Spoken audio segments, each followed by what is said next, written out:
दोस्तों, अगर आपने अभी तक मेरे चैनल को सब्सक्राइब नहीं किया है तो चैनल को अभी सब्सक्राइब करें और बेल आइकन को जरूर दबाएं ताकि आपको मेरी आने वाली सारी वीडियो पहले मिल जाए। दोस्तों, ये कहानी है रोहित और उसकी भाभी की। इस कहानी में मैं आपको मेरी जुबानी बताऊंगी कि रोहित की भाभी को रोहित से बेशुमार प्यार कैसे हुआ। और हाँ, कहानी बहुत ही मज़ेदार है। अगर कहानी का सच में मज़ा लेना चाहते हो तो कहानी को बिना काटे पूरा सुनिएगा। तो चलिए कहानी को शुरू करते हैं। रोहित कहता है, मैं 26 साल का हूँ, मैं आगरा का रहने वाला हूँ। कुछ समय पहले मैं पार्लर में काम करता था, लेकिन मैंने अब वह काम छोड़ दिया। अगर मैं और अपने बारे में बताऊं तो मैं थोड़े गठीले शरीर का हूँ और 6 फीट के करीबन मेरी हाइट है। और मेरे पड़ोस में बहुत ही अच्छा परिवार रहता है। मैं उनके बारे में आपको अच्छे से बताता हूँ। उनके परिवार में मेरे अंकल जो 56 साल के हैं और आंटी जी 52 साल की है, भैया जो 38 साल के और भाभी जो 35 साल की है, और दीदी है जो 28 साल की है। और दीदी की शादी 19 अप्रैल 2021 को थी। और अंकल आंटी ने मुझे शादी से 20 दिन पहले ही बोल दिया था कि रोहित, तू अपने ऑफिस से 1 तारीख से छुट्टी ले लेना क्योंकि तेरी दीदी की शादी 19 अप्रैल को है। दीदी मुझसे 2 साल बड़ी थी तो मैं उसे बड़ी दीदी ही बुलाता था। पूरे परिवार के लोग मुझे अपने बेटे जैसा मानते थे। और जैसे कि अंकल आंटी ने बोला था 1 तारीख से छुट्टी ले लेना, तो मैंने वैसे ही 1 तारीख से छुट्टी ले ली और शादी के कामों में हाथ बटाने लगा। जैसे जैसे शादी के दिन करीब आ रहे थे वैसे वैसे रिश्तेदारों का आना शुरू हो गया था। उन्हीं रिश्तेदारों में भाभी की एक बड़ी बहन थी। उसका नाम प्रीति था। मैं उनके बारे में आपको थोड़ी सी जानकारी दे देता हूँ। प्रीति की लंबाई करीब 5 फीट 4 इंच थी और उसका रंग दूध की तरह सफ़ेद था। उनकी आंखें बड़ी बड़ी थी और गर्दन लंबी थी। यूँ कहें तो देखने में काफ़ी खूबसूरत थी और उनकी उम्र से वह बहुत ही छोटी दिखती थी। उनका अभी तक कोई बच्चा भी नहीं है। पहले मुझे पता नहीं था कि वह भाभी की छोटी बहन है, तो मैंने भाभी से ही पूछा था, भाभी ये लेडीज़ कौन है? तो भाभी ने बताया था कि यह मेरी बहन है। और जब मुझे पता चला यह भाभी की बहन है तो मैं आते जाते उनसे मजाक कर लिया करता था। एक दिन आंटी ने मुझे बुलाया और बोली, हम भात नोतने जा रहे हैं, तुम अपनी दीदी का ख्याल रखना। तो मैंने कहा, ओके आंटी जी, आप चिंता ना करें, मैं दीदी का अच्छे से ख्याल रखूँगा। कुछ देर बाद सभी चले गए। मैं और दीदी शतरंज खेलने लगे। लेकिन थोड़ी देर बाद बड़े भैया भाभी की बहन प्रीति को वापस घर छोड़ने आए। दीदी ने भैया से पूछा कि क्या हुआ, तो भैया ने बताया इनकी तबीयत अचानक से ख़राब हो गई, इसलिए मुझे इसे घर वापस छोड़ने आना पड़ा। फिर भैया मुझसे बोले, रोहित जल्दी से जा और डॉक्टर अंकल को ले आ। उनके कहने पर मैं भी तुरंत बाइक लेकर डॉक्टर अंकल को बिठा लाया। फिर डॉक्टर अंकल ने प्रीति भाभी का चेकअप करने के बाद कहा, मुझे लगता है इनकी आंतों में थोड़ा सा अल्सर है, इन्हें मेरे क्लिनिक पर लाना पड़ेगा। लेकिन भैया को अंकल आंटी के पास वापस जाना था, इसलिए वह थोड़ा चिंतित हो गए। फिर मैंने भैया से कहा, आप जाओ, मैं इन्हें अपनी कार में दिखा लाऊंगा। भैया को थोड़ी सी तसल्ली हुई और वापस चले गए।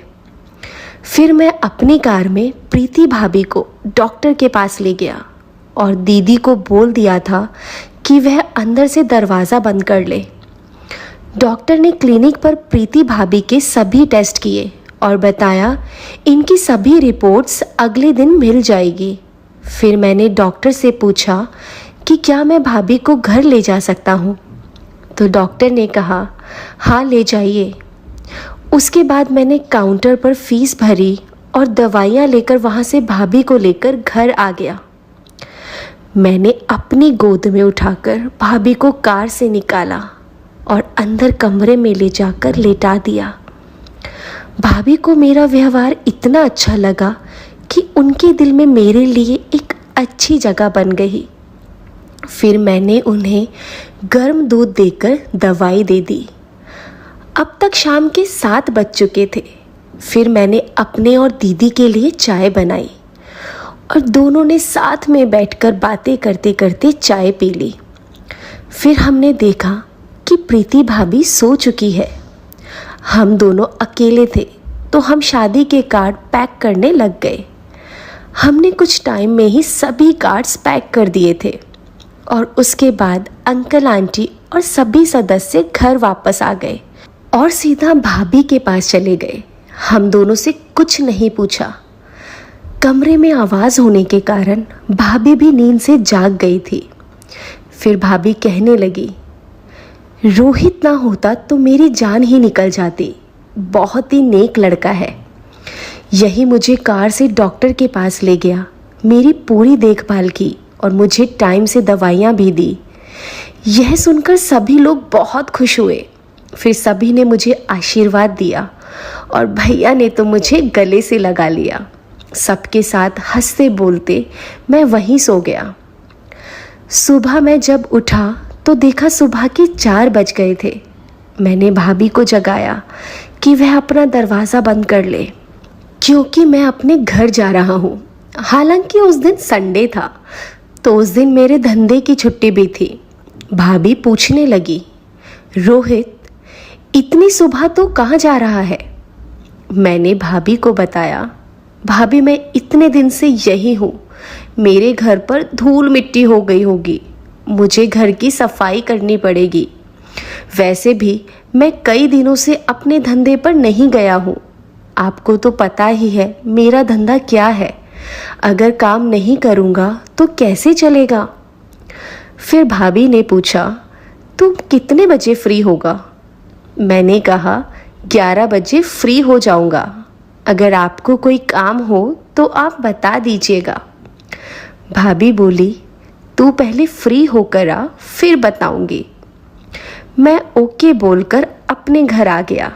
सबसे पहले मैंने अपने क्लाइंट को यह बताने के लिए फ़ोन किया कि मैं 19 अप्रैल तक किसी को भी सर्विस नहीं दे पाऊंगा। वो बोलने लगी कि क्या रोहित, हम पर इतना जुल्म क्यों कर रहे हो? यहाँ मैं बहुत बोर फील कर रही हूँ और ऊपर से तुम कह रहे हो 19 अप्रैल तक काम नहीं करोगे। फिर बोली, तुम एक काम करो, तुम आज मेरे घर आ जाओ। आज मैं घर पर अकेले हूँ। तुम जितने पैसे मांगोगे मैं उतने पैसे दूंगी। तो मैंने कहा, चलो ठीक है, तुम इतना बोल रही हो तो मैं आ जाता हूँ। मैंने कपड़े बदलकर बाइक उठाई और उनके घर चला गया। वो मेरा अपनी एक सहेली के साथ बड़ी ही बेसब्री से इंतज़ार कर रही थी। उसकी सहेली मुझे कुछ ज़्यादा ही छोटी लग रही थी। मैंने पूछ ही लिया, ये कौन है? उसने बताया, ये लड़की मेरी एक तरह से सहेली ही है। बेशक इसकी उम्र कम है, लेकिन मेरी और इसकी बातें बहुत ज़्यादा मिलती है, इसलिए तुम भी इसे सहेली ही मानो।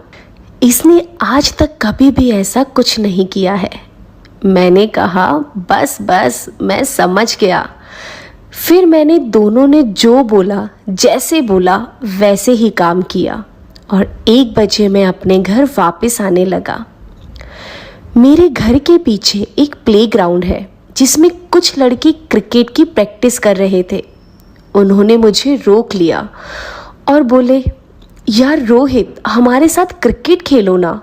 उनका ज़्यादा आग्रह करने पर मेरा मन कर गया, क्योंकि बहुत दिनों से शादी के कामों में बिजी था तो क्रिकेट नहीं खेल पाया था। इसलिए मैंने उन्हें कहा मैं घर बाइक खड़ी करके आता हूँ। फिर मैं ग्राउंड में वापस आ गया, लेकिन कुछ टाइम बाद मुझे टॉयलेट के लिए वॉशरूम जाना था, लेकिन वहाँ कोई वॉशरूम नहीं था। तो मैं एक साइड कोने में वॉशरूम करने चला गया, लेकिन मैंने देखा कि प्रीति भाभी ने मुझे छत से वॉशरूम करते देख लिया है और भाभी मुझे देखकर मुस्कुराने लगी। फिर मैंने सोचा ये तो प्रीति भाभी है, कोई और लेडी नहीं है, इसलिए मुझे डरने की कोई ज़रूरत नहीं। फिर मैं वापस ग्राउंड के अंदर चला गया। फिर मैंने खूब मज़े से क्रिकेट खेला और मैच भी जीता। फिर मैं शाम के 4 बजे तक घर आया और मेरे घर एक बच्चा आया और बोला, अंकल आपको जिन दीदी की शादी है उनके पापा ने बुलाया है। मैं समझ गया अंकल को कुछ काम होगा, इसलिए फिर मैं कपड़े बदलकर दीदी के घर चला गया और मैंने अंकल आंटी के पैर छूकर उनसे आशीर्वाद लिया और प्रीति भाभी से उनकी तबीयत के बारे में पूछा तो उन्होंने बताया अब मैं ठीक हूँ। फिर मुझे अंकल ने अंदर कमरे में आने को बोला और बोला, बेटा ये कुछ कार्ड्स बांटने हैं, तो तुम कल सुबह अपने भैया के साथ जाकर ये कार्ड्स बांट देना। मैंने कहा, जी अंकल आप चिंता ना करें, मैं सभी कार्ड्स बांट दूंगा। तभी प्रीति भाभी चाय बनाकर ले आई और वापस किचन में चली गई। लेकिन जब मैंने किचन की ओर देखा तो प्रीति भाभी मुझे ही देख रही थी और मेरे देखने पर वह मुस्कुराने लगी और मैं ये सोचने लगा कि ये ख्वाब है या हकीकत। प्रीति भाभी मुझे दिन में ही लाइन दे रही थी। मैं सोच भी नहीं सकता था भाभी मुझे पसंद करने लगेगी। अब मुझे लगने लगा कि किसी ने हमें ऐसे देखते हुए देख लिया तो बिल्कुल भी अच्छा नहीं लगेगा। फिर मैंने जल्दी से अपनी चाय खत्म की और वहाँ से जाने लगा तो अचानक अंकल ने मुझे रोक दिया। मैंने कहा, अंकल मुझे घर जाना है, कुछ काम है, मैं बाद में आऊँगा। आप कार्ड्स के बारे में बिल्कुल भी चिंता ना करें, मैं सुबह भैया के साथ जाकर कार्ड्स बांट दूंगा। अंकल बोले, ठीक है भाई जाओ। उसके बाद मैं वहाँ से निकल ही रहा था, तभी प्रीति भाभी मेरे पास आई और बोली, आज रात को कहाँ सो रहे हो आप? मैंने कहा, भाभी वो रात को ही पता चलेगा कि कहाँ सोना पड़ेगा। ये कहकर मैं वहाँ से चला गया। दोस्तों, मैं आपको इससे आगे की स्टोरी आने वाले पार्ट 2 में बताऊंगी, लेकिन उसके लिए अगर आपने अभी तक मेरे चैनल को सब्सक्राइब नहीं किया है तो चैनल को सब्सक्राइब करें और बेल आइकन को ज़रूर दबाएं ताकि आपको मेरी आने वाली नई वीडियो सबसे पहले मिल जाए। धन्यवाद। आपका दिन शुभ रहे।